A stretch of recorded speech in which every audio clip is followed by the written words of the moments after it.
When General Akinade gave me the book, he told me to be Nelsating, and surely he did. But that was his knowledge on the subject.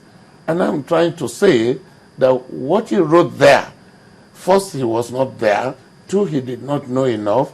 And so the book is not about him, it's about his job. I didn't say he had 2 left legs or protruding stomach. I didn't say that. It's about his work in the war front. Because then I remember, sorry to cut you. Yes, go ahead. Well, he challenged, he said, well, if you don't like my book, write yours. So exactly. people felt maybe that was why you sat down to pen these down. But what was it like working with him during the Civil War, or with him in the Civil War? Were you at the battlefront together? Because then you were the GOC commanding I the was chief of staff. Yes. When Adekunle was there, then I became a sector commander. Good. Now, working with him was very difficult. There were many reasons why that happened. You see, he was older. I was 27 years old. You see, these older people, they have already a mindset on what they want to do. I didn't know that if I made a lot of noise about what I did, I probably could have been a governor or a minister or whatever, or a head of state. But all these elder people knew what it would be if they made a lot of noise about what they did and did not do. And the good part of it is that he put it in writing. And putting it in writing makes it a record. Which you think is not accurate? It's not. Every sentence there on strategy and tactics, it's not right. Every sentence? Every sentence. Even the captions on some of the pictures are not correct. And the picture he took at Uli Hiala, and he took the picture alone, whereas Adekunle would say, everybody come on, we did it together, come on, let's take your picture. So 2 contrasting personalities. Yeah, that's right. You see, so the book is not about him, but there's no doubt that we'll have to mention him, because for 6 months, the war, when he came, the war was to end in 30 days. Was that planned? We had a plan. And the plan, at that time, Adekunle was tired. You know, in the war front, you carry dead body today, you carry a dying one. It's not even, to carry the dead body is not the problem. To carry a dying one and will die in your hands.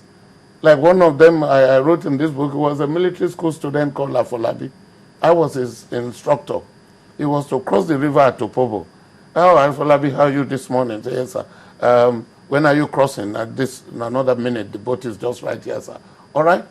We captured Port Harcourt together. We got to Igrita. And during an advance, we bumped into each other. He was shot. I carried him. He looked at me in the face. Ogami, did I try? You know, you will weep. And that you will live with for the rest of your life. And so when somebody wasn't there and claimed to be there, it's very annoying. And again, I left the country, I was always quarreling. Let's do it this way, let's do it this way. For instance, voting 30,000 naira to whip people in the street of Lagos just to clear traffic, I thought was barbaric. You know, so many things like that, and I couldn't stand quarreling every day.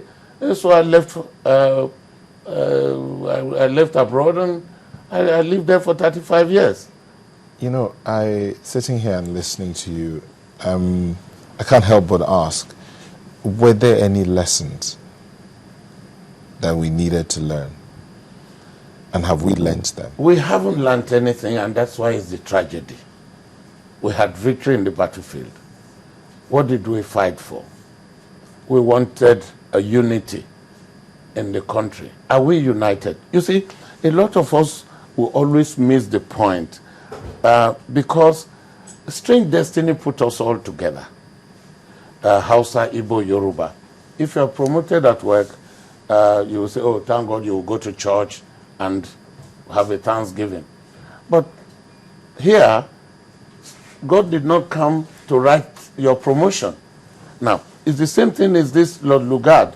Put the pencil mark and say, this is Nigeria. You're some Yoruba in Cotonou, some Calabar in Bakassi, and all those kind of stuff. Some Hausas in Niger.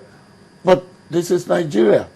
For instance, to make this point clearer, in the West, we grow kola nut.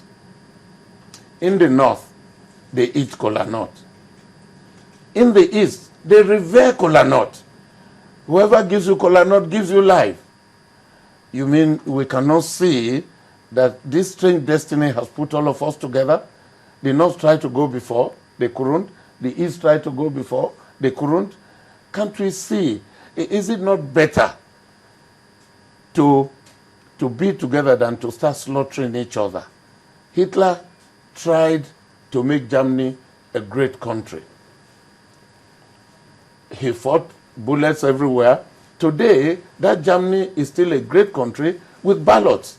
Is democracy not better than slaughtering each other? You see, we haven't learned anything. People will steal money and carry it abroad. Even the government of my country has its reserve, the country's reserve abroad, earning just 1% as interest. And they would then borrow money at 6%. I thought that was dumb. Then you have oil, you have money. The geopolitics of this country is the best for takeoff anywhere in the world. You have manpower, good manpower. You are the children here. You have money. You have the land. You have oil, and you are importing petrol. I thought that was silly, isn't it? I mean, whichever way you look at it, it does not make sense. You are importing petrol from countries that don't even have oil. You will send, oh, God bless everybody in this country. It's annoying to people like me. Well, I could have died in the war. I didn't die. I am here. And those who are the youth like you, you're lucky you got a job. You look out there and see some of your friends who are classmates had no job. Then you had a C of O, all this land use decree. You have messed up the entire country. You had JAM. Somebody got 10%. He's qualified to be in the university. Somebody got 50%. He's not qualified unless he will get 60%. Okay. The 10% and the 60% are now in the same country, running the mercantile houses, running the government. What did you expect? Something better than we got? No. We haven't learned anything. We need competition. We need true federalism. In those days, there will be TV here in the West in those days, and then the North will go and put TV there, the East will go and put TV there, they put stadium there.